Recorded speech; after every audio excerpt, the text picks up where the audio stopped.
Hello and welcome to this week's edition of the Phoblographer's Inside the Photographer's Mind. I'm your host Dan Gin, and this week I'm joined by underwater photographer Brett Stanley. Brett joins me to talk about his creative process, what it's like shooting underwater in his home studio. We also discuss the kind of clients he gets and what kind of motivations they have. I'll be digging deep into his workshops and how he teaches photographers not only to create great images, but also do that whilst being underwater. Guys, just before we get into the conversation with Brett, just a quick reminder, if you are enjoying the podcast, then please do subscribe, whether you're listening via YouTube, Google, Spotify, or Apple Podcasts. Also, if you are watching the video version, then please do hit a like, ring the bell, and leave a comment below. Let us know what you think of the show. Right, let's get into this conversation with Brett. Brett, how are you? I'm good, Dan. How are you? Yeah, I'm very well. I'm happy. I'm back in Mexico, where I feel I belong, and life is good. The sun is shining. Oh, good. Well, it's not here. LA is currently raining and grey, so and I love it. That makes me feel alive too. So it's good. Okay, that's Yeah. You'd be happy in my country then, England, because we've got a lot of grey and rain. Oh yeah, I lived in England for a little while years ago, and yeah, it's Oh, definitely really? my kind of weather. Yeah. Yeah, which part? London? I was in London. Yeah. Yeah. There's no other part of England for anyone who's not from there, is there? Let's be honest. That's right. Yeah, it's like Sydney for Australia. Fair enough. So, did you move from? Were you doing photography when you were back in Australia, or what's that? And then did you move to LA for like more opportunities, or was it? Yeah. So I moved out of Australia about 20 years ago, and I moved to New Zealand. And I wasn't doing photography very seriously then. I moved for a girlfriend. She got a job in New Zealand, and so I moved over, and it was meant to be for about 12 months, but I stayed there for 10 years and ended up marrying a Kiwi, and that's where my photographic career kind of started, was in New Zealand. And then almost 10 years ago, my wife, who is also in the film industry, she won a green card in the green card lottery, and we were like, yeah, let's do it. Let's go to LA and see what Hollywood's like. You know, I travel quite a bit, and whenever I speak to a fellow man, and he's like, yeah, well, I was meant to go here for this amount of time, and then I stayed for a long period. I always know without anybody saying, it's like, he definitely fell in love. He fell in love. And Yeah. Well, so the thing with New Zealand was not so much falling in love with a girl. It was I fell in love with the country. The country is incredible. I grew up in Australia, but moving to New Zealand, I felt suddenly at home. Like the weather, the landscape, the people, everything was just really spoke to me, and that's my spiritual home now, is New Zealand rather than Australia. Do you have an urge to go back? Yeah, I miss it a lot. I miss it. It's very different to California, and as much as I love being here in the States, the weather in California is not really to my liking. It's beautiful every day, which kind of to me just it does my head in. I miss weather. I miss seasons, which is why today, when it's kind of grey and rainy, I'm like, yeah, this is good. Let's do more of this. Yeah, this is good for Brett. Now we tried to get this podcast going a few times, but my schedule, your schedule, kind of, it was, especially yours. You're clearly very busy, and so I kind of wanted to start there. Like, what is a day in the photography life like for you?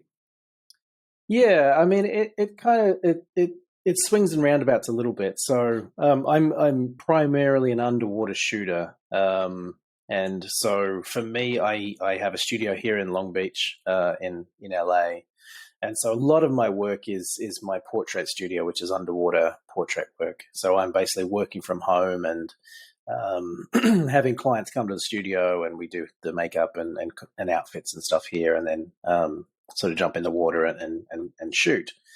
Whereas yesterday, I had a short film that we were filming here at the studio. And whilst I wasn't operating the camera, I did build the set, or help build the set for them. And I was kind of the underwater consultant, I guess. I was kind of giving their talent sort of performance coaching on how to get the best out of being underwater, helping the camera team to kind of, get their head around the gear and get them kind of getting the best shots and working out how to do all that sort of stuff. Even though they'd done that before, it was a little bit different this time.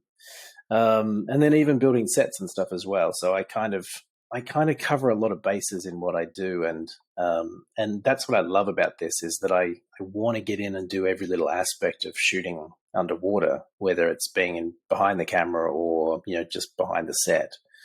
Whereas I would probably not have much interest in doing this on a dry shoot. I think it's the underwater stuff that just really kind of I'm obsessed by it, Dan. I mean, that's great. Yeah, that's great. That obsession. I think creatives. I think people in general, really, to do something consistently and to do it with a level of energy that really gets the best out of the situation. You kind of have to be obsessed about it, to a point where it's, I don't want to say unhealthy, but kind of on that line. Would you agree? Totally. Yeah, it's an obsession, and this is the thing that I love about it is, I know my subject matter really well. Underwater is such a it's a niche, not a lot of people do it, and there's so many things that I've learned over the sort of 7-8 years that I've been doing this, that are just little things that you're just like, oh, why is this thing not working? And then you spend a couple of weeks trying to work it out, and you're like, oh, that was really a simple kind of thing to fix, but I would never have thought of that. And so for me, I love kind of being a consultant on these sorts of things, because I get to, draw on all that knowledge that I've built up over the years, and kind of help people to be a lot faster and kind of get a lot better at this a lot quicker, because especially in the film world, time is money. And yesterday we were literally shooting on film. So it was, we're shooting 35 mil. Yeah. And you can't just burn through that. They had 400 feet of film, and that's all they had. So you can't keep shooting until you get the thing you need. You need to be really efficient and kind of get it right the first time. So I was on your website, and I was looking at your work, which is great. And so I saw, people can book a shoot. And I was thinking, usually when people book shoots, they'll go in for some headshots or some, standard family photos. They might bring the dog in with them, kind of thing. What kind of people, what kind of clients do you tend to get? And what are there any kind of common motivations for your clients where they're like, this is what I want, this underwater kind of aesthetic for these images? It's a real mix, but also at the same time, it's a very quite the same after a while as well. So I do a lot of maternity shoots. A lot of women are coming to have that ethereal underwater shoot with them with the pregnant belly. I get a lot of people who are mermaids. I do a lot of work in the mermaid community, so that kind of that kind of makes sense that these people want to take their tails underwater and get some amazing shots under there. But I also just get people who are just kind of fascinated by the experience and by the process of it, who are more interested in how the photos are created and how they will actually be in the water and how they're going to model and how they're going to achieve this serene, ethereal look that are in my images. So for those people, it's less about the photos and more about the actual underwater experience. And I love working with them because for me, the reason I shoot underwater is because I want to be underwater. It's not just because it's an amazing medium to shoot in. I love the experience, and I love sort of seeing someone for the first time get in the water and think about being under there in a different way than swimming. So a lot of people, just when they go in the water, they go under, they hold their breath, they swim a bit, and then they come back up, and that's their whole underwater experience. Whereas for me, I'm getting them to a place where they're going to relax. They're going to stay down there for a decent amount of time. They're going to sort of have a little kind of journey themselves through this whole process, and seeing them kind of come up out of the water and be elated and kind of changed by that experience. I just love that. So from my personal perspective, I'm okay in water to a certain level. as soon as I'm underneath, my eyes are scrunched closed. You know, I'm trying to get. Do any of your clients kind of get in that situation, and then it becomes very real to them, and they kind of start to have doubts or maybe a bit of panic? How do you kind of manage that to ensure that your clients feel as comfortable as possible in probably a situation that can bring up a little bit of fear and things like that? Yeah, so I think kind of 90% of what I do is actually psychological. So I'm kind of a guide rather than a photographer in a lot of these situations. So what I'm doing is I'm kind of being their therapist in terms of getting them to relax, getting them to be in this calm space. I'm teaching them breathing techniques to sort of get them confident in the water so that when they go under, they're not surprised by what happens. Mm-hmm. And you talk about having your eyes scrunched up and blowfishing and all that sort of stuff.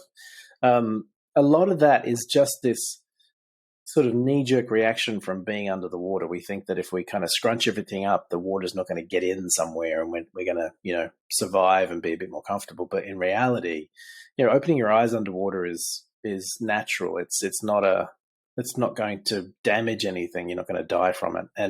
And relaxing your face as well is it actually tells your brain that you're fairly calm. If your face is relaxed, your brain's like, oh, well, we're not stressed, so we'll be okay.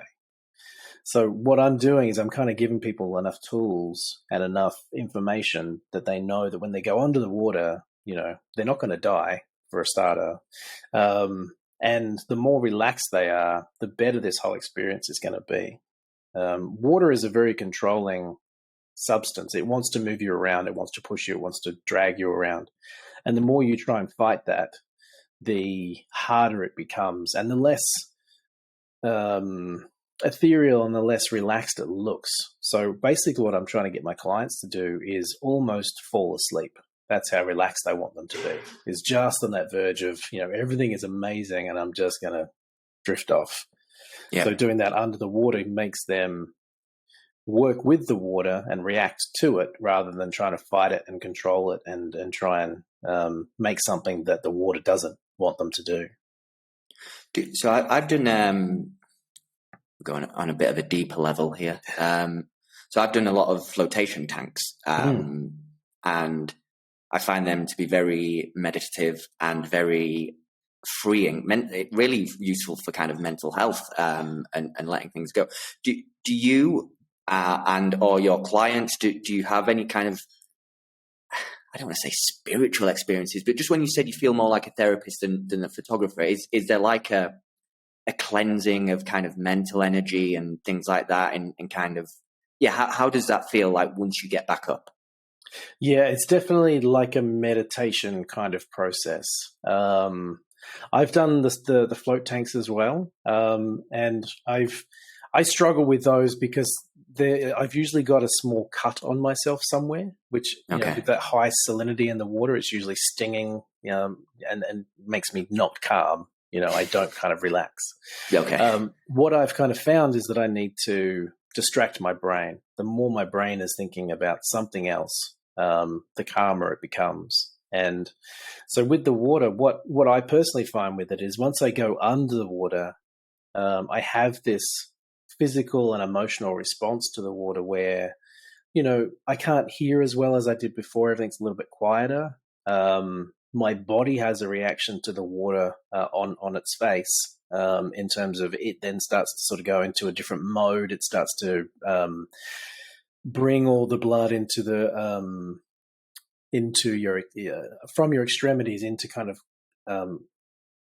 protect everything. And it's this thing that's called the mammalian response. And we've had this, through evolution because we came from the oceans, that when our faces get wet, our body starts to, it changes. It goes into a different emotional sort of state. And so for me, when I go under the water, I'm getting into that state and I suddenly find myself a lot calmer. My brain is more focused and less erratic. And it is like a meditation for me. I can go under there and it's just that feeling of, like in the float tank, once all the gravity and all the weight's taken off your limbs, you can then start to kind of, worry less about stuff. And definitely with a lot of my clients, when they come back up, there is this moment of elation and calmness. And that's what my sets are like as well. Like, when we're working, I'm trying to create this very Zen kind of environment. I'm trying to get everyone to this very, very low level, softly spoken, there's no rush kind of place. Because as soon as you start rushing under the water, then that's when things don't look as good, and also accidents can happen as well. I'm sure your kind of Australian demeanor really helps with that as well, because from my best friend, he's Australian, and he's just such a laid back character, and that whenever kind of we're doing something and I'm a little bit stressed, just him talking just very gently, and then just the way you talk as well. So I'm sure your demeanor kind of really does help your clients trust you, because I guess they got to trust you, really, haven't they? That's the main thing. Yeah. So there's that trust, and there's that guiding sort of thing. So for me, it's a nurturing kind of process, I guess. And I think that's what my kind of skill is, more so than the photography. My skill is getting people relaxed and calm, and I like to explain things in a very methodical way, so that they understand why I'm asking them to do these things. I've seen other photographers who are very, all right, you ready to go? Let's do this thing. All right, you ready? Let's do it.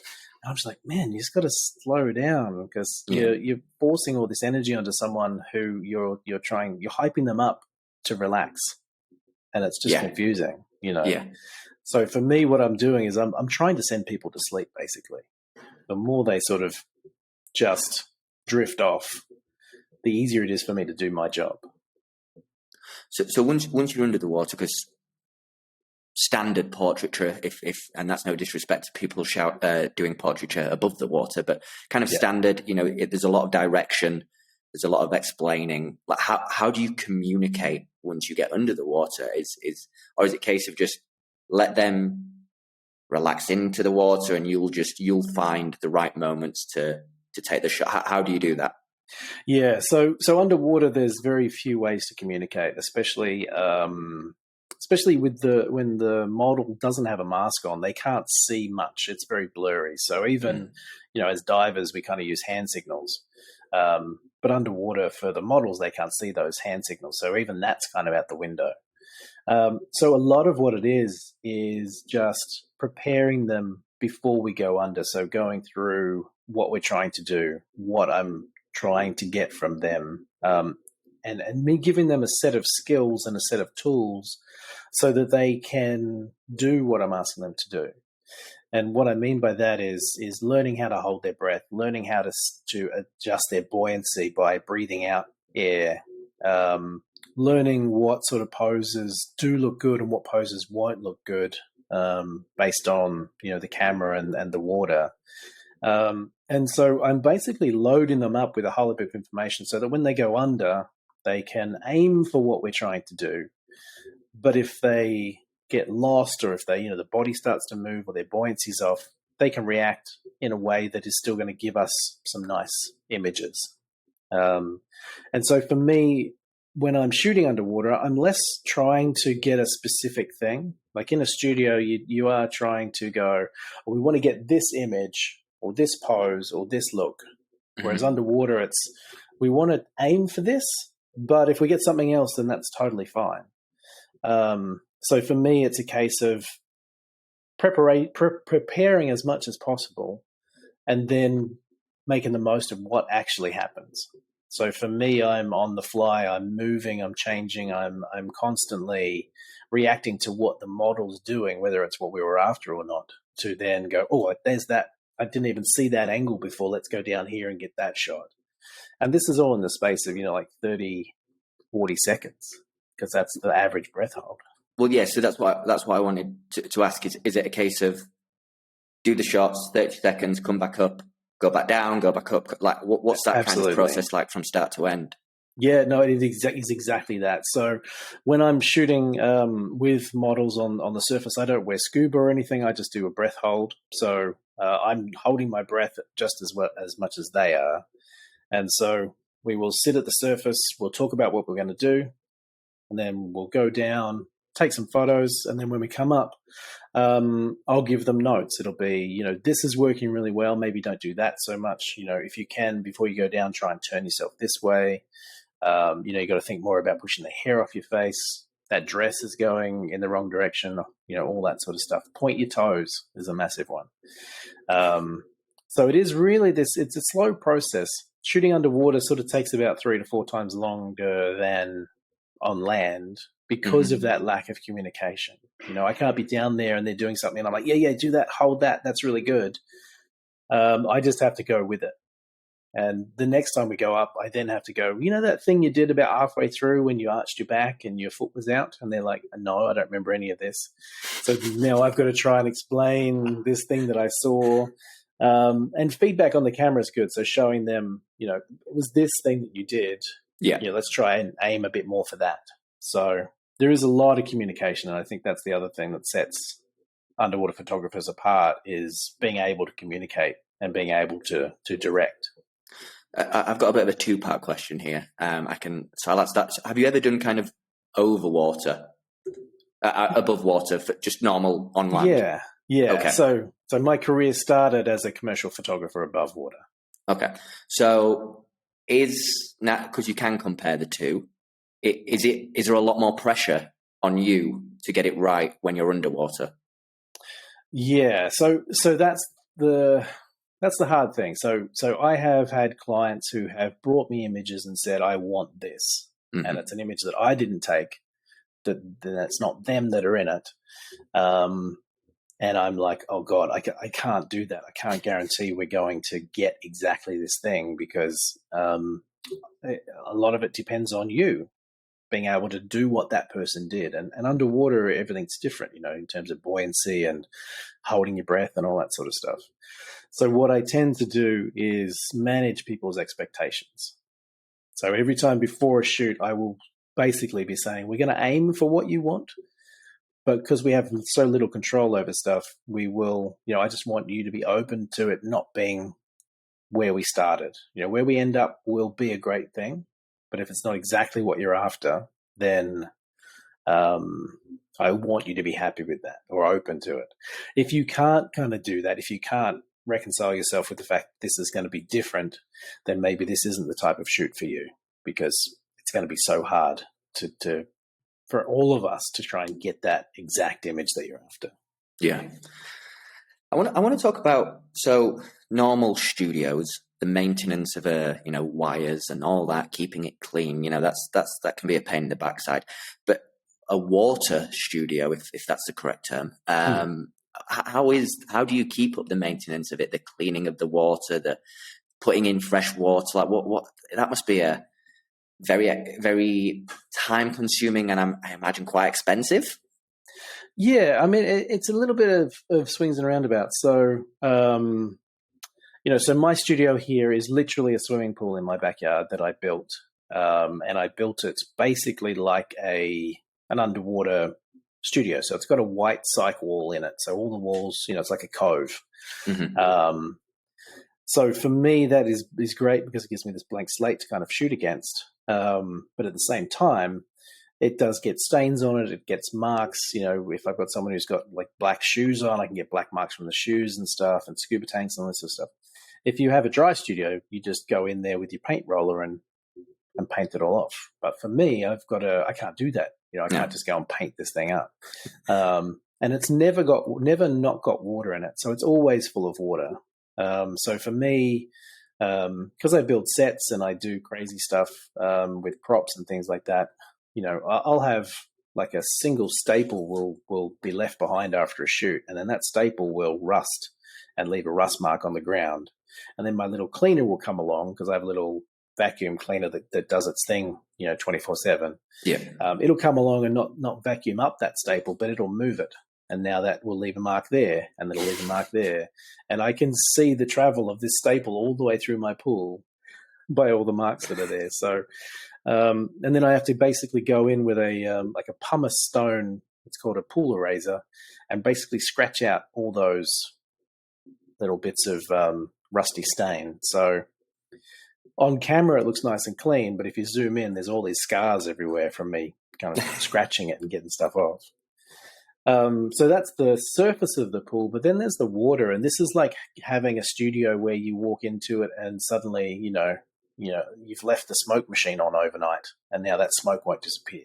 Yeah. So for me, the water quality will change how I shoot and what I'm shooting, and how the images come out. The murkier the water, it's like shooting with a hazer on. Like all the particles spread the light, and it gives this volume, which can look really good. But if that's not the look you're going for, then it's kind of tough. So I have a really good pool guy who comes every week, and he checks the chemistry of the pool. He cleans the pool. He knows what I'm doing in there, so he knows that I'm looking for a certain quality of clarity. Yeah. So he's the one kind of doing all the chemistry and stuff to get that looking good. But like the shoot we did yesterday, when we got in the morning and started building the set and everything, it was crystal clear. I could see from one end of my pool to the other, like it was glass. By the time we finished 10 hours later, I probably couldn't even see my hand in front of my face, because of how much crap was now in that water. And then, run the filter for 24 hours, and that generally clears up and we're back to square one. So it's not so much an expensive thing, keeping these studios clean. It's more of a technical thing, I guess, knowing what you need to do and having people that who can do that for you. So when you're not working with clients, are you doing much personal photography? Do you do that underwater, or do you like to do something completely different, dry land kind of stuff? Like what kind of personal work are you into? Yeah, it's weird. My background in photography came from travel photography and landscape photography. That was my kind of passion, because I love to travel, and landscapes are very easy. They're there. You don't need to organize them. They just happen. You just got to be in the right spot at the right time. So I did a lot of that, a lot of travel and a lot of landscape photography, which I really love. Like there's a meditation in that landscape stuff that's really cool. But once I got into the underwater world, I realized that I was more obsessed with that than I was with anything else. And so my personal work now is shooting underwater.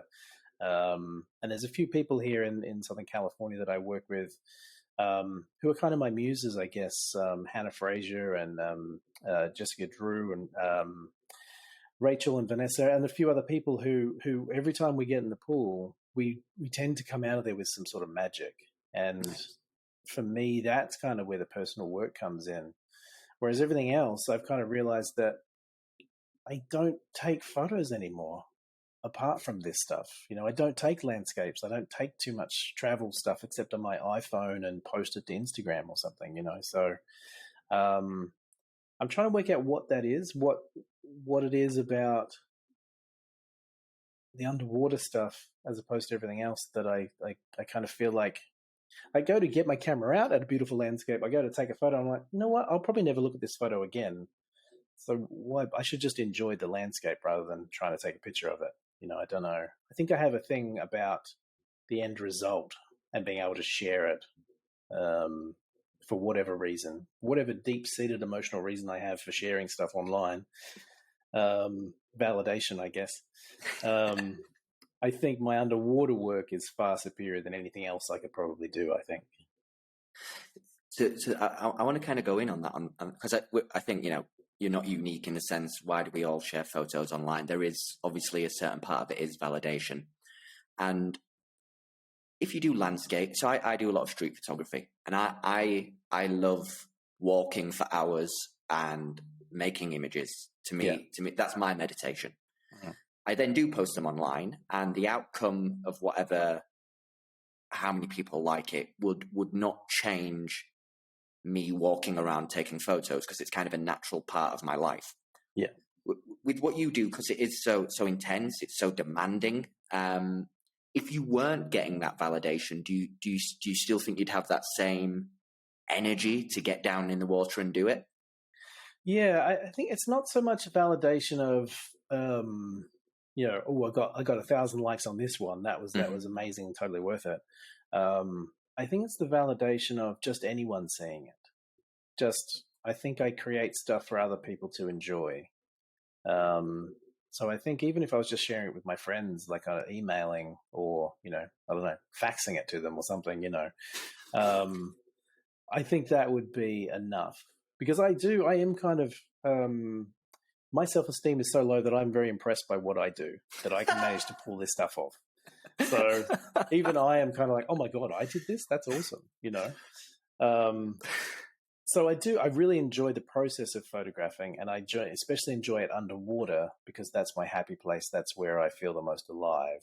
And I also feel the most skillful under there as well. I feel the most creative in that environment. So, even if it's not in my pool, if I'm in the Bahamas or if I'm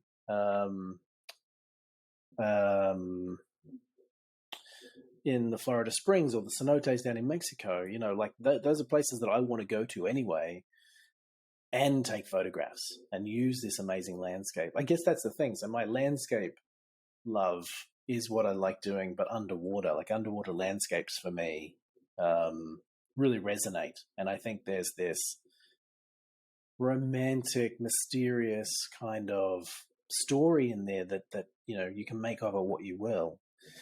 We did this series called The Diver and the Mermaid a few months ago, actually at the end of last year.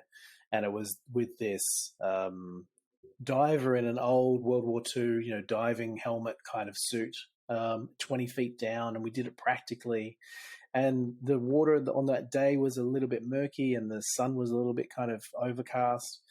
But the feeling of those images are so kind of dark and mysterious, and they just speak to me. Like they are totally what I feel in my soul is what like somehow managed to create from these images that just happened to, everything came together to kind of make those images work.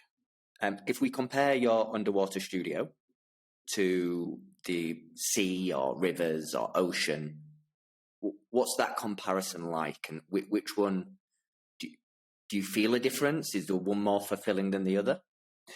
Yeah, I mean, it is pretty much the same as, your studio opposed to going out and shooting in the landscape. Mm-hmm. One of them is very controlled. You can create whatever you want in that environment, but you have to bring it all in. So the studio work for me is great because I have control over the water, I have control over the temperature, I have control over the depth to a certain point, and then all the lighting is all mine. I like to shoot with strobes as opposed to natural lighting, so I control everything.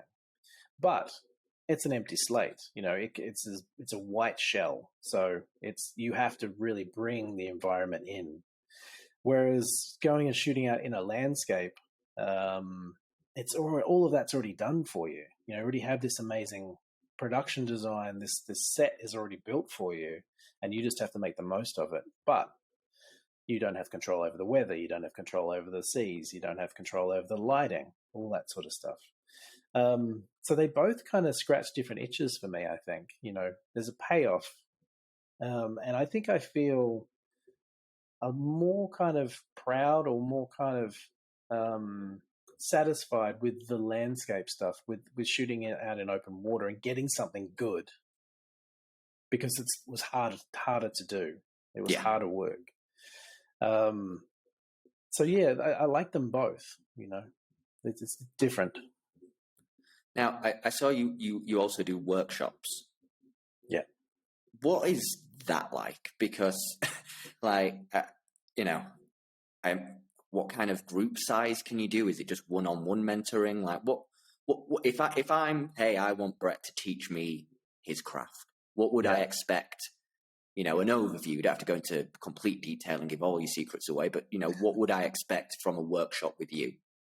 Yeah, so as you say, I do one-on-ones and I also do group workshops. So for me, I kind of prefer the one-on-ones because I get to really spend time with someone and kind of help them create the images they want to create. And it is a little strange because, you're both in the water, you're trying to shoot,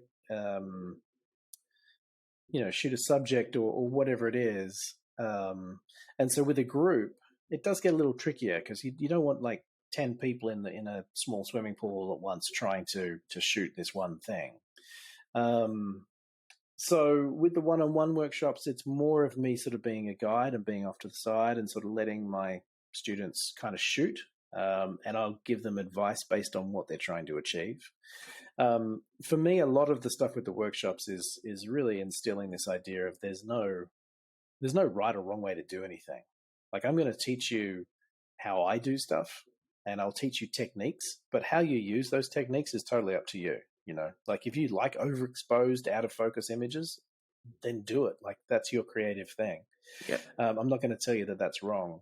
What I'm going to do is give you, from my experience and my knowledge, you know, how to get the look you're going for, how to make the most of that. So with the group workshops, it ends up being a little bit more demonstration. So I'll be in the water, you know, we'll have a screen on the side of the pool. So as I'm shooting and talking, you get to see the images that are coming up as I'm shooting them. And again, because I can't communicate whilst I'm underwater, it's a case of, all right, I'm going to go down, we're going to try and achieve this, and we'll see what happens. Go down, shoot with the model, come back up and go, okay, that didn't work at all. But we got this out of it. And the reason that this worked, you know, was because of these things that I did. So it's a little way of trying to share how I shoot and why I shoot the way I do, and hopefully in a way that is educational and people can take something away from it that's going to help them in their own stuff. So, because do your students, if that's the right term, do they tend to have any experience with water? Because I guess you're kind of teaching two things. You know, when you go on a normal photography workshop that's in a classroom or out on the street, no one needs to be taught how to walk, you know, kind of thing. Exactly. So do they tend to be complete novices in underwater experience? And like, how much of your workshop is like, hey, this is how you survive underwater kind of thing, and, you know, don't panic? And how much of it is, hey, this is how you then become a photographer in that scenario? It's pretty 50-50, I guess. It really depends on the person coming to me. So the last group workshop I did, about half the people had experience underwater, were divers and kind of knew how to hold themselves and, as you say, survive being underwater. Whereas the other half were just photographers who wanted to learn how to do this, below the surface. And so for me, I am teaching all the way through. I'm teaching safety stuff. You know, everything we do, I always have a safety sort of side to it, you know, because that's the main thing. What we're doing is dangerous. We're in a place that we can't survive, you know, for too long on a breath of air. Whereas once we get in the pool, I'm actually teaching them, you know, how to control their own buoyancy, how to control their own bodies under the water, how to hold their own breath if they're not on scuba. Because at the end of the day, like you say, like, you know, it's not like you're going to walk into a studio and then suddenly forget how to walk or how to stand in front of a tripod, you know, like, and I think that's the biggest thing for people getting into the underwater photography world, is getting under there and then suddenly realizing that they don't know how to actually even move themselves under there. So they're fighting their own stuff whilst trying to hold a camera and take a picture of someone else trying to control their stuff.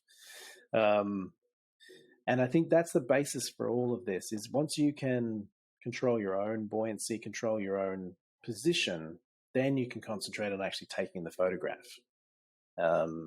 And also I teach them how to pose and how to do the things that they're going to ask their own clients to do.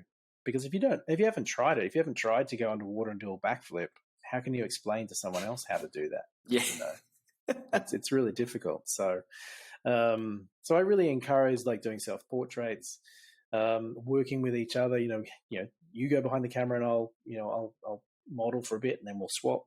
You know, so you can sort of see what happens, because what you think your body's doing underwater is probably not what it looks like. So if you do a bit of modeling, do you, like, how is that for you? Like, are you like, oh, this is how it feels for my subjects, and does that then help you become a better photographer? Absolutely, yeah. But the main thing with the difference between the photographer and the subject is generally that a photographer has a mask on. So we've got something over our eyes so we can see everything, and generally we've got our nose covered so we're not getting water up there the whole time.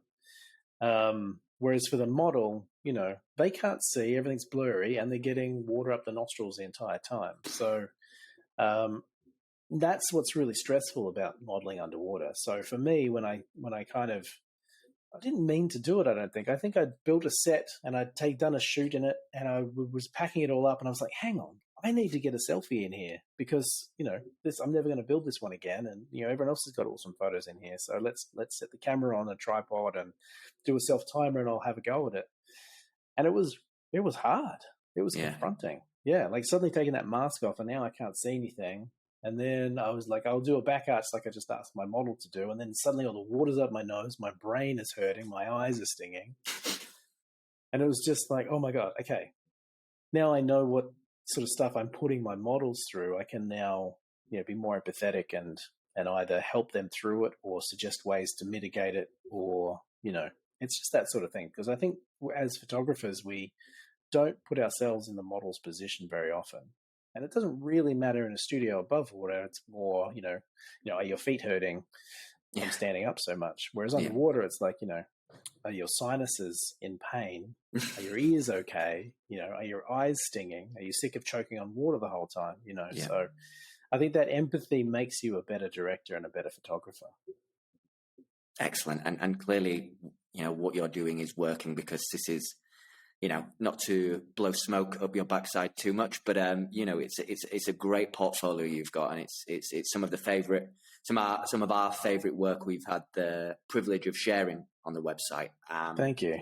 Yeah. So it's, I think as well, I respect every art form in photography, but I think a few extra bonus points, because of the complexity of what you're doing, it has to go your way. Look, we tend to time out around about 45 minutes because that's where society's concentration seems to wander nowadays. Yeah.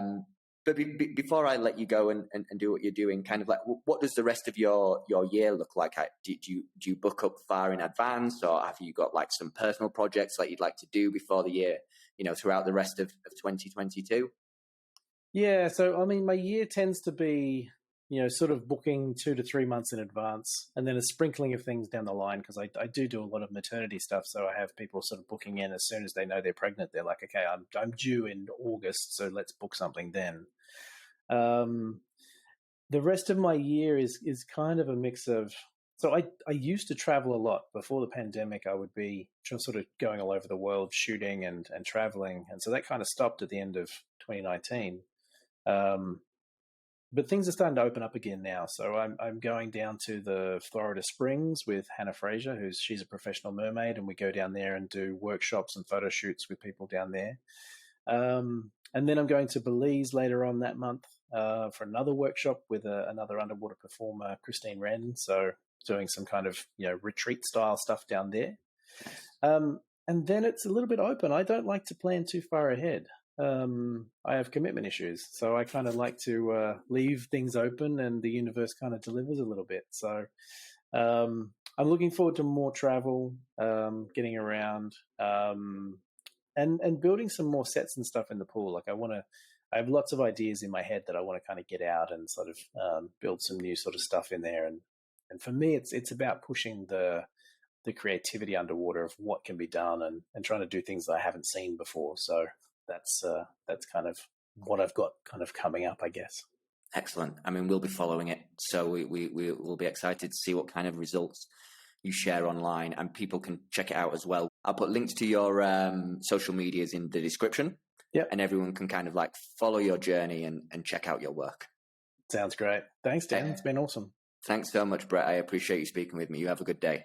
You too. Thanks, man. Cheers, man. Well, thanks once again to Brett for speaking with me. If you want to see more of his work, which I strongly suggest that you do, then you can find links to his social media down in the description below. Before I let you go, guys, just a quick reminder, if you're listening via YouTube, then please do subscribe, hit a like, ring the bell, leave a comment down in the description below. Your support also helps us get this podcast in front of more eyes and ears. Also, if you are listening via Spotify, Google, or Apple Podcasts, you can subscribe there as well. Right, I'll be back again next week with another edition of Inside the Photographer's Mind. Until then, see ya.